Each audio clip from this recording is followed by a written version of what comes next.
Madam మొత్తానికి 2026 సంవత్సరంలోకి వచ్చేసాం. ఈ జనవరి నెలలో ఏ రాశుల వారికి ఎలా ఉండబోతుందంటారు? ఓకే. ఎప్పుడులాగే మనం ఫస్ట్ గోచారం మాట్లాడుకోవాలి. సో, గోచార రీత్యానే మనం ఎప్పుడు రాశి ఫలితాలనేది చెప్పుకోవడం అనేది జరుగుతుంది. అంటే ఏంటి? గోచారం అంటే ప్లానెట్స్ తిరుగుతూనే ఉంటాయి. 12 రాశులు తిరుగుతాయి. 9 ప్లానెట్స్ మనకు తెలుసు. సో, కొంతవరకు ఏంటంటే కొన్ని రాశుల వారికి బావుంటుంది. కొన్ని రాశుల వారికి అంత బావుండదు. సో, జనరల్‌గా మాట్లాడుకోవాలి అంటే ఫస్ట్ మనం నేను ఎప్పుడైనా మాట్లాడేది స్టార్టింగ్ ఏమో శని భగవాన్‌తో మొదలెడతాను. శని ప్రస్తుతం ఏంటంటే మీన రాశిలో ఉన్నారనమాట. సో, ఆయన ఈ నెలంతా ఇక్కడే ఉంటున్నారు. ఈ సంవత్సరం కూడా ఇక్కడే ఉంటున్నారు. అలాగే మనం చూసాము అంటే జూపిటర్ నెక్స్ట్ మనకి గురు మహారాజేమో మనకేమో ప్రస్తుతం జెమిని అంటే ఏంటి మిథునంలో ఉన్నారు. అలా రిట్రోగ్రేషన్‌లో ఉన్నారనమాట. ఈ నెలంతా ఇక్కడే ఉంటారు. తర్వాత మనకి మోస్ట్ ఇంపార్టెంట్ మనం చెప్పుకోవాలి అంటే కనుక సూర్య భగవానుడు సంక్రమణ జరగబోతోంది. అది జనవరి 14కి ఎక్కడ మకరానికి. సో, మకర సంక్రాంతి అనేది మనకి స్టార్ట్. అంటే సంక్రాంతి నుంచి మనకి స్టార్ట్ అయినప్పుడు ఉత్తరాయణం అనేది స్టార్ట్ అవుతుంది. సో, ఇప్పుడు దీని తర్వాత మనకి ముహూర్తాలు ఉంటే మనకి తెలుసు. జనవరి ఎండ్ నుంచి ఫిబ్రవరి మనకి ఏప్రిల్ అంతవరకు మంచి ముహూర్తాలు ఉంటాయి. చాలా పెళ్ళిళ్ళు అవుతాయి. మంచి జరుగుతుంది. చాలా బాగుంటుంది అని చెప్పడం జరుగుతుంది. అదొకటి కాకుండా మనం మాట్లాడవలసింది మార్స్ అంటే కుజుడేమో ప్రస్తుతం మనకి ధనుర్లో ఉన్నారు. మనం మాట్లాడుకున్నాం కూటమి జరుగుతోంది అని చెప్పేసి ధనుర్లో. సో, ఆయన ఏంటంటే మనకి 16th జనవరికి ఏంటంటే మకరానికి మూవ్ అవుతున్నారనమాట.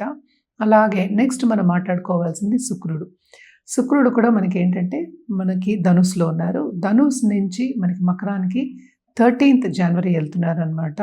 మళ్ళీ నెక్స్ట్ మోస్ట్ ఇంపార్టెంట్ ప్లానెట్ మనకి బుద్ధి జ్ఞానం ఇచ్చేది మనకి బుధుడు. సో, బుధుడు కూడా ఇక్కడ ఏంటంటే ప్రస్తుతం ఆయన ధనుస్సులో ఉన్నారు. మెర్కురీ ఏంటంటే 17th జనవరికి ఏమో మకరానికి వెళ్తున్నారు అనమాట. మళ్ళీ ఏంటంటే మొత్తం కూటమి మనకి ఇక్కడ మకరంలో జరగబోతోంది అనమాట. నెక్స్ట్ మనం మాట్లాడుకోవాల్సింది రాహుకేతువులు. రాహు ఏంటంటే ప్రస్తుతం కుంభంలో ఉన్నారు. కేతు ఏమో మనకి తెలుసు సింహంలో ఉన్నారు. సో, ఈ రెండు కూడా ఈ నెలంతా ఇక్కడే ఉంటున్నాయి అనమాట. సో, ఇదన్నమాట గ్రహచారం. మనం దీన్ని బట్టి మన రాశి ఫలితాలు అనేది మాట్లాడుకోవాలి.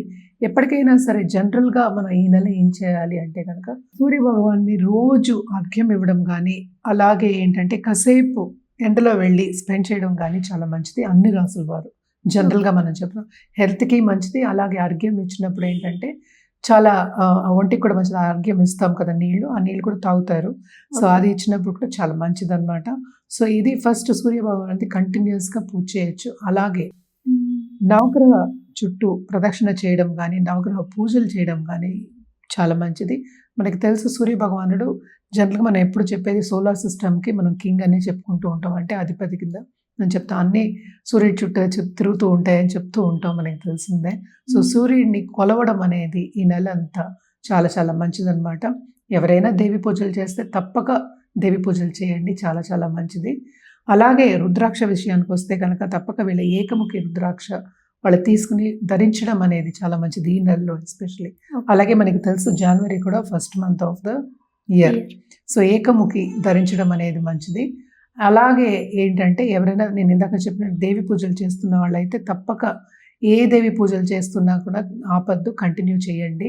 సో, ఇవి జనరల్ రెమెడీస్. ఒక్కొక్క రాశి వారిగా మనం రెమెడీస్ అనేవి మాట్లాడుకోవడం అనేది జరుగుతుంది.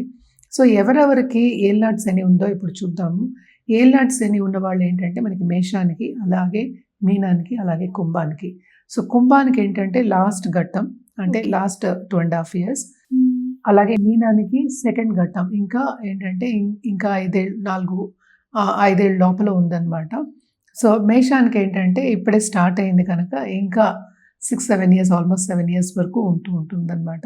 అలాగే మనం చూసామంటే జూపిటర్ గురు రిట్రోగ్రేషన్లో ఉన్నారు. సో, కొంతవరకు కొన్ని రాశుల వారికి ఇబ్బందిగా ఉంటుంది. అలాగే ఏ రాశి వాళ్ళకి బాగుంది అనేది చూద్దాం. ఎప్పుడులాగే మనం చెప్పవలసిన వృషభ రాశి వాళ్ళకి, అలాగే ఏంటంటే మనం చూసామంటే కర్కాటక రాశి వాళ్ళకి, అదొకటి కాకుండా మనం చూసామంటే మనకి వృశ్చిక రాశి వాళ్ళకి, అలాగే ధనుర్ రాశి వాళ్ళకి కొంతవరకు బాగుందన్నమాట. అండ్ ఆల్సో మనం చూసామంటే ఇక్కడ మనకి కుంభరాశి కూడా యాడ్ చేసుకోవాలి. కుంభరాశి వాళ్ళకి కూడా చాలా బాగుంది. ఎందుకంటే జూపిటర్ చూపు ఉంది, రిట్రోగ్రేషన్ అయినప్పటికీ కొంతవరకు వీళ్ళకి కూడా ప్లస్ పాయింట్స్ అనేవి మనకు కనిపిస్తున్నాయి. అంటే ఏలినాటి శని కూడా ఉంది.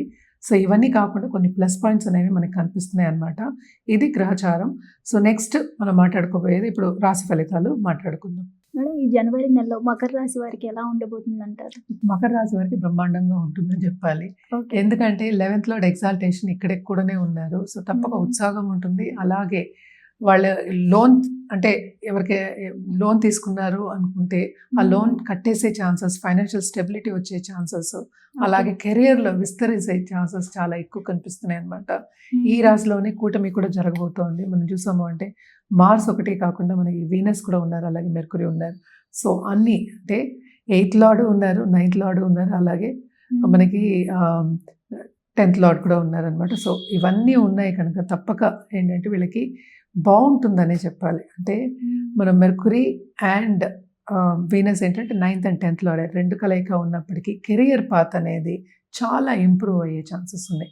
ప్రమోషన్ వచ్చే సూచనలు ఉన్నాయి. అలాగే ఏంటంటే పై వాళ్ళ మన్నన పొందే ఛాన్సెస్ అనేవి ఎక్కువ కనిపిస్తున్నాయి. అంటే సపోర్ట్ సిస్టమ్ అనేది కొంచెం ఎక్కువ కనిపిస్తుంది అనమాట. ఒకటి కాకుండా వీళ్ళకి చెప్పాలి అంటే చిన్న ప్రాపర్టీ ఇష్యూస్ వచ్చే ఛాన్సెస్ ఉన్నాయన్నమాట. అదొక్కటి జాగ్రత్తగా చూసుకోవాలి. అండ్ ఆల్సో ఇప్పుడు క్రయ విక్రయాలు చేసే వాళ్ళకి చాలా బాగుంటుంది. అలాగే కమిషన్ బిజినెస్లో ఉన్న వాళ్ళకి చాలా బాగుంటుంది. వీళ్ళు కూడా ఫ్రెండ్స్ని కలయిక ఉండడం కానీ వాళ్ళ మీద ఖర్చు పెట్టడం కానీ మనకి ఎక్కువ కనిపిస్తుంది అనమాట. సో తప్పక వీళ్ళకి ఈ నెల అంతా కొంతవరకు బాగానే ఉంది. అలాగే ఏంటంటే అదృష్టవంతులు అనే చెప్పాలి. అలాగే మనం చూసాము అంటే 3rd and 12th లార్డ్ మనకి జూపిటర్ అయ్యారు. ఆయన సంచారం 6వ ఇంట్లో జరుగుతుంది. సో ఏదైనప్పటికీ తప్పక ఏంటంటే ఎనిమీస్ మీద విన్ అయ్యే ఛాన్సెస్ కూడా మనకి ఎక్కువ కనిపిస్తున్నాయి అన్నమాట. ఏదైనా నెగ్గుకుని పైకి వచ్చే ఛాన్సెస్ మనకి ఎక్కువ కనిపిస్తున్నాయి ఈ నెలలో. సో మకర రాశి వాళ్ళందరూ అదృష్టవంతులని చెప్పాలి. అలాగే కొత్తగా పెళ్ళైన వాళ్ళకి కూడా దాంపత్య జీవితంలో అనుకూల పరిస్థితి నెలకొంటుంది. ఎక్కువ ప్రతికూల పరిస్థితి అనేది మనకి కనిపించట్లేదు. అందుకని ఇందాక చెప్పినట్టు సపోర్ట్ సిస్టమ్ అనేది చాలా బాగుందన్నమాట. అండ్ ఆల్సో ఈ రాశిలో ఉన్న వాళ్ళ స్టూడెంట్కి ఎస్పెషలీ గవర్నమెంట్ ఉద్యోగం చేయాలి అనుకున్న వాళ్ళు, గవర్నమెంట్ ఉద్యోగమే కావాలి అనుకున్న వాళ్ళు, అలాగే కాంపిటేటివ్ ఎగ్జామ్ రాసిన వాళ్ళందరికీ చాలా బాగుంటుంది.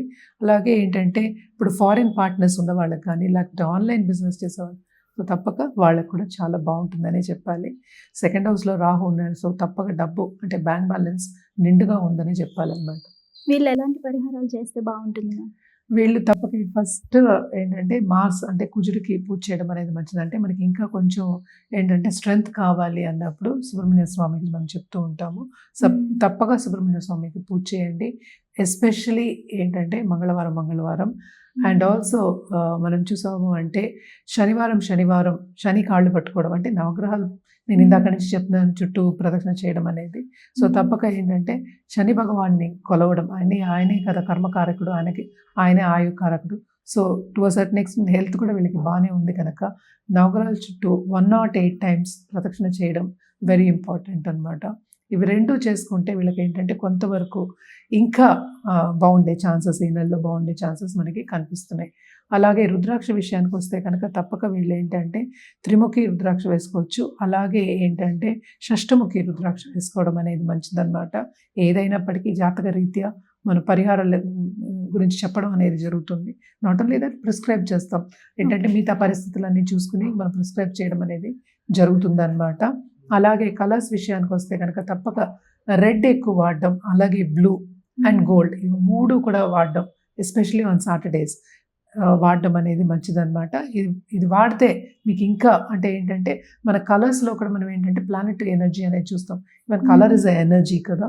సో ఆ ఎనర్జీ అనేది మనకి ఎక్కువ వచ్చి అంటే పాజిటివ్ ఎనర్జీ మనకు వస్తే ఇంకా బాగుంటుంది. అలాగే పాజిటివ్ బ్యాంక్ బ్యాలెన్స్ పెరిగే ఛాన్సెస్ కూడా మనకి ఎక్కువ కనిపిస్తాయి.